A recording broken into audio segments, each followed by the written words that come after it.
అన్న నిన్నటి నుంచి చూసుకుంటే ఏపీలో ఫ్రీ బస్ అనేది మొదలైంది కదా, దాని మీద మీ ఒపీనియన్ ఏంటి? ఈ బస్సు చాలా మంచి పని, చాలా మంచి పని చేస్తున్నారు. ఇప్పుడు అలాగే చూసుకుంటే తెలంగాణలో ఫ్రీ బస్సు పెట్టి ఆడవాళ్ళు కొట్టుకోవడం, చాలా ఆర్టీసీ కండక్టర్లను కొట్టడం, డ్రైవర్లను కొట్టడం చాలా జరుగుతున్నాయి. అలాగే ఏపీలో కూడా జరుగుతాయా? జరగదండి. అలా ఎలా చెప్పగలుగుతున్నారు?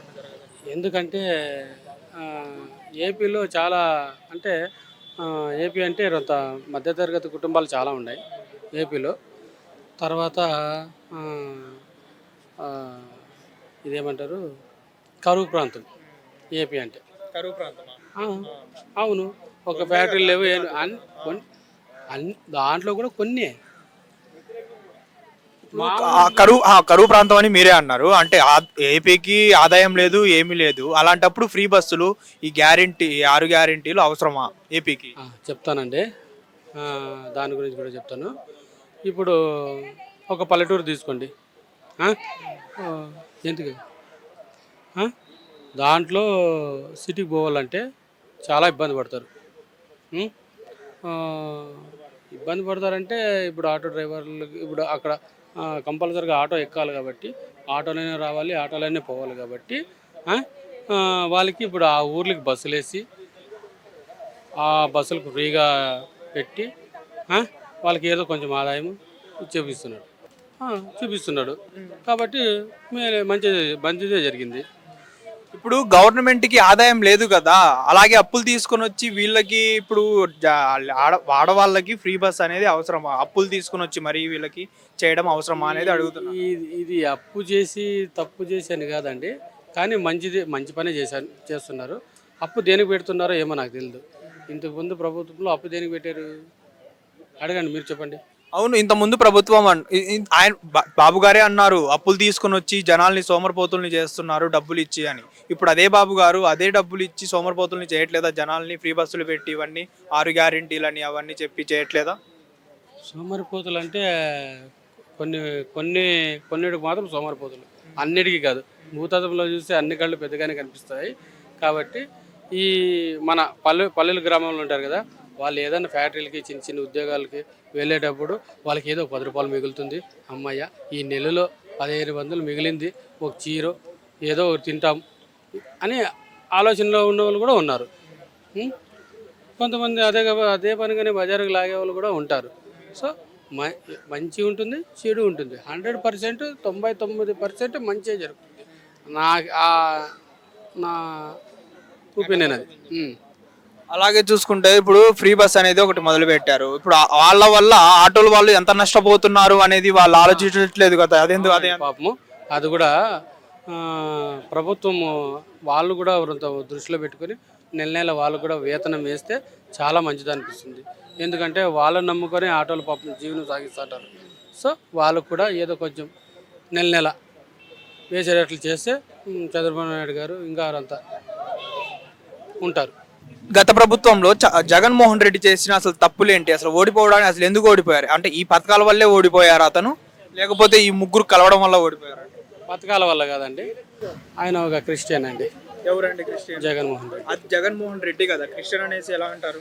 వాళ్ళు క్రిస్టియన్ అండి, అందరికీ తెలుసు. మీకు తెలియదు అంతే, మీకు తెలియదు అంతే. తీసుకున్నారు వాళ్ళు అదేనండి. ఇంకా ఒకరు పుట్టి ఒకరు పేరు చెప్తే ఇంకా అదేనండి అనేది. అది ఎవరిష్టం వాళ్ళది కదా. ఇష్టం ఎందుకండి? అంటే ఇప్పుడు క్రిస్టియానిటీలో సీఎం అవ్వకూడదు కాదండి. వాళ్ళు ఎవరండి? క్రిస్టియన్ రెడ్డి సుబ్బనోళ్ళే. ఓకే, క్రిస్టియన్ అంటే ఎవరండి?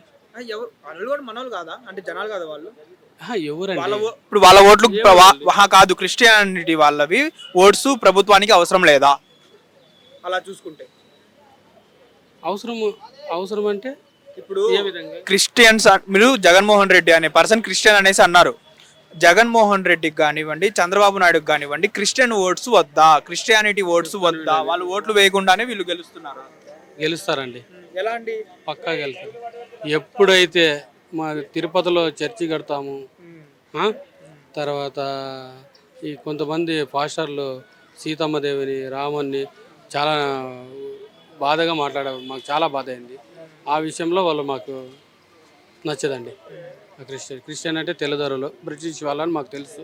వాళ్ళు పరిపాలించారు, మమ్మల్ని ఫస్ట్, తర్వాత మళ్ళీ పరిపాలిస్తారని భయపడతాం. ఇది తర్వాత సుభాష్ చంద్రబోసు, తర్వాత రాణి రుద్రమదేవి, అల్లూరి సీతారామరాజు పుట్టరు కదా, కాబట్టి ఆ భయం వేస్తుందండి పక్కాగా. ఏది మళ్ళీ జగన్మోహన్ రెడ్డి వస్తే క్రిస్టియానిటీ వాళ్ళకి కొమ్ములు వస్తాయి అనేసి మీరు అంటున్నారా? కొమ్ములండి వచ్చేసాయండి, అప్పుడే వచ్చేసాయి. వాళ్ళు పొడుస్తున్నారు కొమ్ములతో తెలుసా? 5 ఏళ్ళు పొడిపించుకున్నారా? పొడిపించుకున్నామండి. వాడు ఎవడో మాట్లాడాడు పాస్టర్, వాని పేరు తెలుసు కానీ చనిపోయిన అతనా లేకపోతే బతికిండే వాడు. వాని పేరు ఏం పేరండి? అజయ్ బాబు. వీడు ఏమంటాడండి, సీతమ్మదేవి శ్రీలంకలో ఉన్నప్పుడు రావణాసురుడు పక్కన పడుకోకుండా ఉంటుందా? రావణాసురుడు ఊరికేనే ఉంటాడా? ఇవన్నీ మాట్లాడాడండి. వాడు తొందరలో చచ్చిపోతాడండి. చంపేస్తామండి మేము కూడా దొరికితే ఖచ్చితంగా. అలాంటి మాట్లాడే రాజకీయం మనకు సరిపోతుంది. ఎందుకు ఈ జగన్మోహన్ రెడ్డి అండదండ చూసుకొని ఇవన్నీ, ఆ విషయంలో మాత్రం నేను వాళ్ళకి సపోర్ట్ చేయనండి. నేను ఎప్పటికైనా కానీ ఒక్కరికే పుట్టాను, ఒక్కరి పేరే చెప్తాను, జై శ్రీరామ్. అలాగే కూటమి ప్రభుత్వంలో ముగ్గురు పరిపాలన ఎలా ఉంది? బాబు గారిది కానివ్వండి, లోకేష్ గారిది కానివ్వండి, అలాగే పవన్ కళ్యాణ్ గారి పరిపాలన ఎలా అనిపిస్తుంది మీకు? బాబు గారు, లోకేష్ బాబు గారు అంటే ఈ మధ్య అంతా చైతన్యం చేస్తున్నాడు, బాగా మంచిగానే చూస్తున్నారు కదా. స్కూల్ దగ్గరకు పోయేసి వాళ్ళ చేతిలో భోజనం చేయడము ఇవే కాదు, అందరూ విచారిస్తున్నారు, చూస్తున్నారు. ప్లస్ పవన్ కళ్యాణ్ గురించి ఇంతకు ముందు ఆయన గురించి మనము చెడుగానే అనుకున్నాం, ఇప్పుడు మాత్రము చాలా మంచి పని చేస్తున్నారు. సనాతన ధర్మం గురించి చాలా పోరాడుతున్నారు. ఆయన అంటే నాకు అభిమానం పెరిగిందండి. Real hero. అలా చూసుకుంటే గత ప్రభుత్వంలో నారా లోకేష్ గారికి చీర నీకు గాజులు పంపిస్తాను కట్టుకో అనేసి కొంతమంది కామెంట్లు అనేవి చేశారు. కొంతమంది చేశారండి, గత ప్రభుత్వంలో చేశారు. అలాగే నిన్న మాట్లాడుతూ నారా లోకేష్ గారు ఆడవాళ్ళని కించపరిచినా లేకపోతే ఆడవాళ్ళ గురించి అసభ్యంగా మాట్లాడినా ఒక్కొక్కటి తాట తీస్తామన్నట్టు మాట్లాడారు. అది ఏపీలో అమలవుతుందా? పక్కగా అమలవుతుందండి. ఎందుకంటే లేడీస్కి మనము ఇవ్వాలండి, మర్యాద ఇవ్వండి, మర్యాద ఇవ్వాలండి. ఎక్కడైనా కానీ లేడీస్కి మర్యాద ఇవ్వండి. ప్లస్ వాళ్ళ గురించి చెడుగా మాట్లాడకూడదండి. వాళ్ళు లేకుండా మనము పుట్టము, రాము కూడా. ప్లస్ వాళ్ళ నుంచి మనం లోకం చూస్తాం కూడా, అది మనసులో పెట్టుకున్నాలా ఎవరైనా కానీ. అలాగే చూసుకుంటే ఇప్పుడు జగన్మోహన్ రెడ్డి నెక్స్ట్ మేమే వస్తాము 2.0తో ఒక్కొక్కడికి రాసి పెట్టుకోండి ఒక్కొక్కడి పేర్లు అది ఇది అనేసి అంటున్నారు. 2.0 కాదండి, 420 వస్తుంది. నెక్స్ట్ రారండి, పక్కా చెప్తున్నాం. ఎందుకంటే కూటమి ప్రభుత్వం ఈసారి మంచి బలంగా, ఎందుకంటే వాళ్ళు హిందువులండి. మోదీజీ గారు 14 రోజులు ఉపవాసం ఉండి అక్కడ నిర్మాణం చేశారండి. వాళ్ళు చాలా గ్రేట్ అండి. ఇప్పుడు నెక్స్ట్ కూడా కూటమి ప్రభుత్వమే వస్తుంది అంటున్నారు. పక్కాగా వస్తుందండి, 100%. ఎవరన్నా ఛాలెంజ్ ఉంటే, నాది 5 ఎకరాల పొలం ఉంది, 5 ఎకరాల్లో 2.5 ఎకరా నా తమ్మునికి పోతుంది, ఇంకా 2.5 ఎకరా నాది. కాబట్టి ఎవరైనా కానీ నా కెపాసిటీ పెట్టి ఆ 2.5 ఎకరా, ఇప్పుడు అందరి ముందు చెప్తున్నాను, మీ ఛానల్ ఏదో తెలుసు నాకు, హిట్ టీవీ ఛానల్లో ఎవరైనా కానీ దమ్ము ధైర్యము, ఎవరైనా, నేను మీసాలు తీయను ఏమి తీయను, ఇప్పుడు తీసేసాను కాబట్టి తీయలేను. కాబట్టి ఎవరికైనా దమ్ము ధైర్యం ఉంటే నెక్స్ట్ ఆ 2.5 ఎకరా పత్రాలు నేను తెస్తాను, వాళ్ళు అదే సేమ్ పత్రాలు తీసుకురమ్మని నెక్స్ట్ గెలిస్తే వాళ్ళకి ఇచ్చేస్తాను. ఇచ్చేసి అరుగుండుతో అరమీసంతో నేను రాష్ట్రం అంతా తిరుగుతాను. వాళ్ళకి ఛాలెంజర్ రమ్మనండి.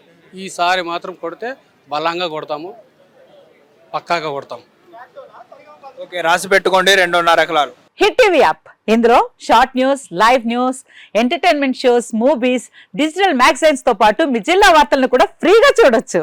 ఇంకెందుకు ఆలస్యం, వెంటనే హిట్ టీవీ యాప్ ని డౌన్లోడ్ చేసుకుని ఫ్రీగా ఎంటర్టైన్మెంట్ పొందండి. Hit TV app. Hit TV app. Please download hit TV app. Hit TV app ని ఫ్రీగా డౌన్లోడ్ చేసుకొని ఎంజాయ్ చేయండి. మీకు నచ్చిన ఎంటర్టైన్మెంట్ కోసం హిట్ టీవీ యాప్ ని ఫ్రీగా డౌన్లోడ్ చేసుకొని ఎంజాయ్ చేయండి. హిట్ టీవీ యాప్ ని డౌన్లోడ్ చేసుకుని ఆస్వాదించండి, ఆశీర్వదించండి. ఇంతమంది సెలబ్రిటీలు హిట్ టీవీ యాప్ ని డౌన్లోడ్ చేసుకోండి అని చెప్తున్నారంటే ఎంత మంచి యాప్ ఆలోచించండి.